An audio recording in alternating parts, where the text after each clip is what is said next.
Okay, are you ready for the playlist, Trevor? I am. What's the playlist? The playlist is a segment we do every month where we get to talk about all of our favorite loose tracks and promotional singles and things that have released over the course of the month. We don't really have a chance to talk about them since we review albums in full, but if an artist releases a single and we like it, then we'll throw it on this playlist, and it's going to be on YouTube and Spotify for your listening pleasure. Yeah, there's links in the description of the YouTube and Facebook videos if you want to check those out. And go ahead and listen to this in all of its glory.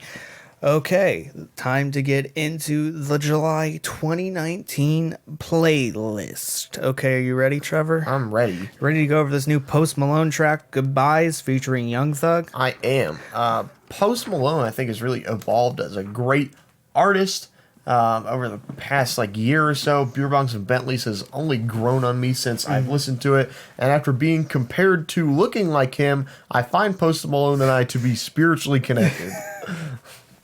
You only look like him from the bottom. Is that what we decided? I think it's like here down. Yeah. Even on this recent vacation I went on, people I didn't know called me Posty. I was like, okay. But anyway, Post Malone and Young Thug released this new track, Goodbyes. It was revealed at a Wyoming concert recently that Post's new album is done. It's done. I'm waiting for it to be released. I'm interested in seeing what that is, because if it has material like this, which is it's sweet tooth pop done right. It's mixing the aesthetic with hip hop. It knows what the hip hop aesthetic should be. It knows what the sweet tooth pop aesthetic should be, and Host is putting a ton of passion, especially on the hook, which I think is done really eloquently. He's having moments where he's letting his passion kind of overtake his vocals a little bit, so it kind of loses his pitch, which is nice. And we get this kind of weird, kind of over dramatic hook, which is interesting. Yeah, the whole thing's really over dramatic, which is part of what I like about Post is the things that he talks about are just blown way out of the water. But I still really liked it. It's produced by Lewis Bell and Brian Lee, and Lewis Bell's had a hand in producing a lot of Post's other singles like Rockstar, Better Now, and another, I think the latest one he put out, Wow, which I find to be awesome. And Young Thug on here is a lot of fun to listen to as Young well. Thug top tier performances recently. He was on Old Town Road single. The remix of that was and again, a great feature on there too. Yeah. And with this, I feel like he's just in the top of his game, and I hope he continues it up, because he seems like he's on the up and up as recently. So I hope he continues with that. Moving on past that, we got a new Charli XCX single, Gone, featuring Christine and the Queens. Charli XCX, an artist that's never really crossed the radar, because every time she's put out music, we've never been able to review it, because it's always catching us off guard. But for this new album, which is coming out, I think in September, we're prepared. We're ready. We're ready for the Charli XCX album this time. We're going to be on the top of our game. Make sure we do put out a review for it. But this new single, following the last one she did with Lizzo, Gone, featuring Christina and the Queens, we are getting a very saturated, just plasticky, kind of overly sweet tooth track where she's talking about kind of anxiety and when to kind of put up with your fear and just leave with it. Yeah. I just find it to be, there's not too much to say about it, but I do like the pairing between her and Christine and the Queens. I just think it works out into one overly sweet tooth track. Yeah. Next we got two new tracks from Bon Iver coming off of their latest album coming out. Captain. I don't know. We're gonna have to figure that one out. These tracks are called Jelmore and Faith. Jelmore is a simplistic kind of 22 a million minimal production with a lot of minimal lyricism. Yeah. Very much so on that record, which I end up liking a lot. It's talking about kind of a fear of global warming. Justin Vernon being afraid that people are only kind of doing things for themselves. They're only concerned with their own individual wants and needs, and not really concerned with the earth, which is a very real fear, as well as Faith, the other track. It's again simplistic lyricism, talking about Justin Vernon's faith declining in the current state of the world, but he wants to continue to try to be optimistic and believe that we can get better, which I find to be both of these singles to be really awesome. These are two eras. This is pre 22 million and post 22 million. which is interesting that we're getting kind of like a Holocene type track. Yeah. Which is weird, that he's kind of going back on previous parts of his career and kind of blending them together on different tracks. It's working really well, though, because every month we've had one or two Bon Iver tracks on our playlist. So I'm super excited for this new album to come out. I do you think it's too minimal? Like, if the rest of this album is like these minimal tracks, do you think it would be too minimal? I don't think so. I'd rather have it be simple than just like complex and Justin. Yeah, I don't necessarily just want like a lot of filler words just for the sake of having vocals. Because like Man Like You is very nostalgic and it's yearning for something that is kind of unattainable, and that's why that track really worked. And I feel like the reason it worked is because it really didn't have that much to say on it. Yeah. And I feel like the reason the reason Jelmore works is because the critique isn't spread out with like facts, it's just more feelings. And that's what really is spread. It just works. Yeah. Next we'll go to the latest DJ Shadow track, Rocket Fuel, featuring De La Soul.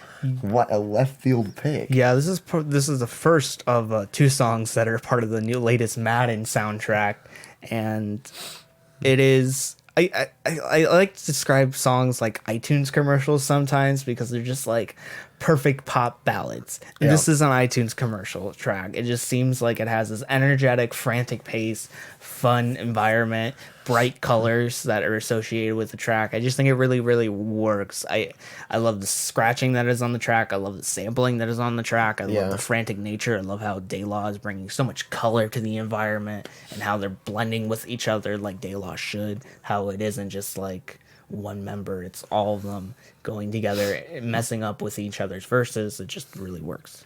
I can't wait to play as De La in the new Madden game.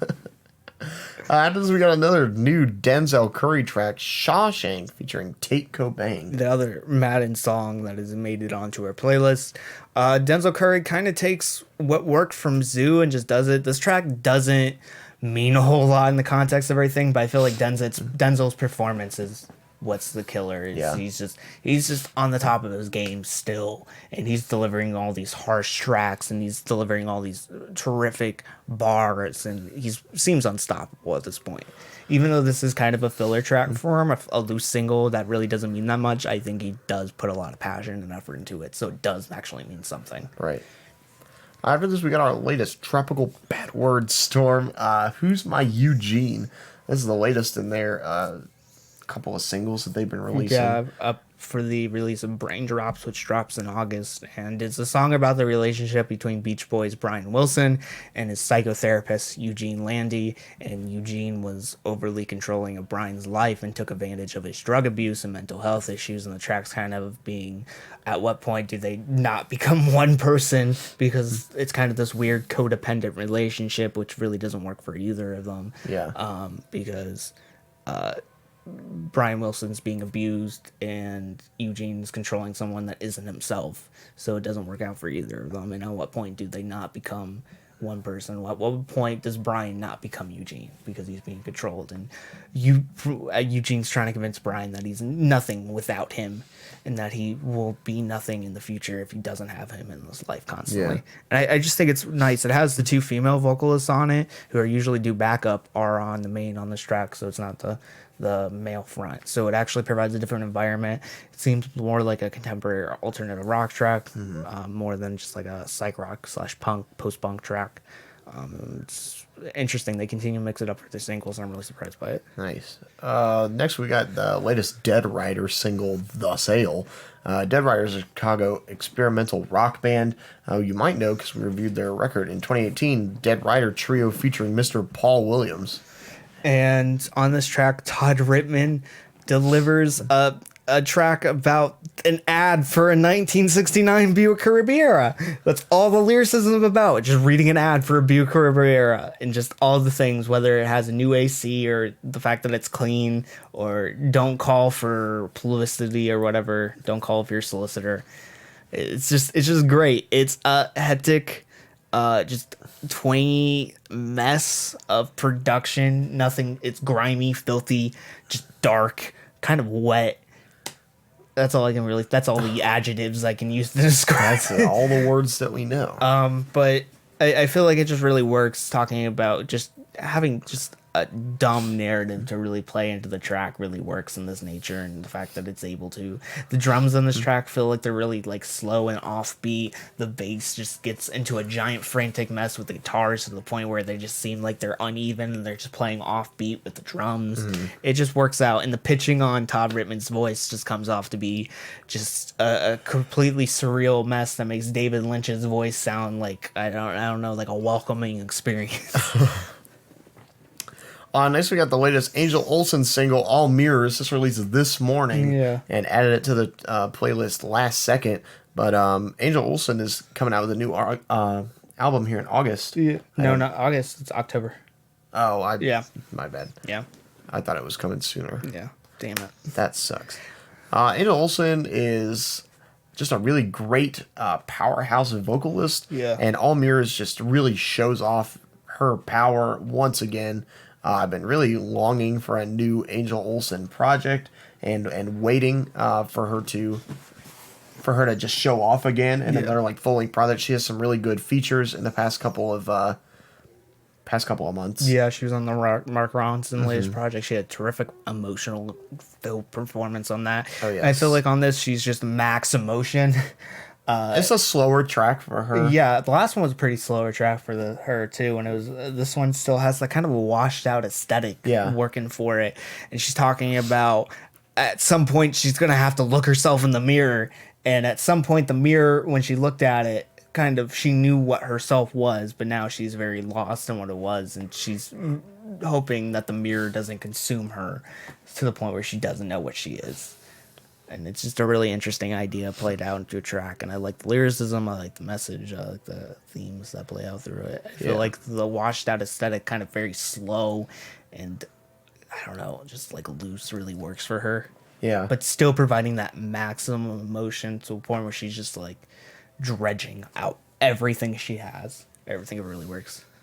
Yeah.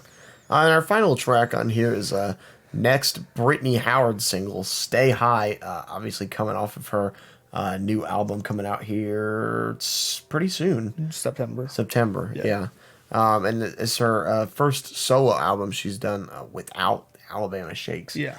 This is another really great powerhouse female vocalist who's just full of energy and just bombastic vocals on this track. Stay High is probably my favorite track of this month. It's my favorite track of this month. It's everything I loved about the Alabama Shakes. Last one, she mixed it up a little bit, providing more funkier track, something that had pitching to her vocals, and it was just more of like a jam section. This one is just an Alabama Shakes single. It's a little cleaner. It's a little cleaner, a little bit. It's a pop friendly track. I feel like she's talking about how it's a love song talking about how she wants to stay high with this person, doesn't ever want to leave from this cloud.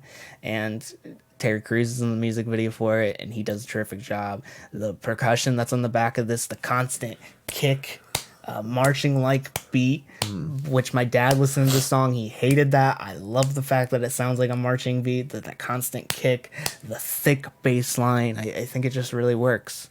Just super pop friendly. Her voice is terrific. Her pitch is amazing. Her control is amazing. And it's just absolutely lovely. And there's nothing I hate about this track. I think it's just perfect. All right. That wraps up the playlist. And I think that wraps it up for this week's episode of the Anthony and Todd Show. So